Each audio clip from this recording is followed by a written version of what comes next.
દર બુધવારે candle light ડિનરનો setup ગોઠવવામાં આવે છે. તેથી એક મજાની વાત કહું કે તમારે જો ઘરવાળી જો સવારે રીસાઈ હોય ને તો એ દિવસે સાંજે બુધવારે અહીંયા લઈને આવી જાવ તો તમારું બધું જ સોલ્યુશન આવી જશે. તમે અહીંયાના સિઝલરનું એક બાઈટ લેશો અને તમને એકદમ લવ થઈ જશે. બહુ જ મસ્ત અને બહુ જ ટેસ્ટી હતું. તમે સિઝલર એકવાર અહીંયા ખાવા આવશો તો તમે વારંવાર અહીંયા આવશો. દર બુધવારે તમે આ જગ્યાએ બિલકુલ ફ્રીમાં કેન્ડલ લાઇટ ડિનરના સેટઅપની અને લાઈવ મ્યુઝિકની મોજ માણી શકો છો.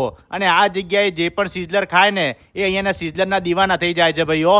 35 કરતાં વધારે વેરાયટીના સિઝલર તમને આ જગ્યાએ મળી જવાના છે. અને અહીંયાનું ભાઈ સ્પેશિયલ ટેસ્ટી સિઝલર ખાઈ લીધું ને તો કાયદેસર ભાઈ તમારી દિમાગની બત્તીના તાર હલી જશે. ટેસ્ટ તો ભાઈ શબ્દોમાં હું કહી જ નહીં શકું. અને સિઝલર સિવાય તમે અહીંયા સૂપ, અલગ અલગ વેરાયટીના સ્ટાર્ટર, ચાઇનીઝ ફૂડની વેરાયટી, પાસ્તા લવર માટે પાસ્તાની વેરાયટી, મેક્સિકન અને ઇટાલિયન ફૂડ, પીઝા અને કોન્ટિનેન્ટલ ફૂડ જેવી અલગ વેરાયટીની સાથે તમે અહીંયા આ ગરમીની અંદર ઠંડા ઠંડા મોકટેલની અને શેકનો પણ આનંદ લઈ શકો છો. તો પછી જલ્દીથી ફૂલ ફેમિલી અને ફ્રેન્ડ સાથે આજે જ મુલાકાત લેતા આવજો ટેસ્ટી સિઝલરની. ફૂલ લોકેશન અને કોન્ટેક્ટ નંબર રીલમાં આપેલો છે. અને આવા જોરદાર વિડીયો જોવા માટે અમારા પેજને ફોલો કરી લેજો.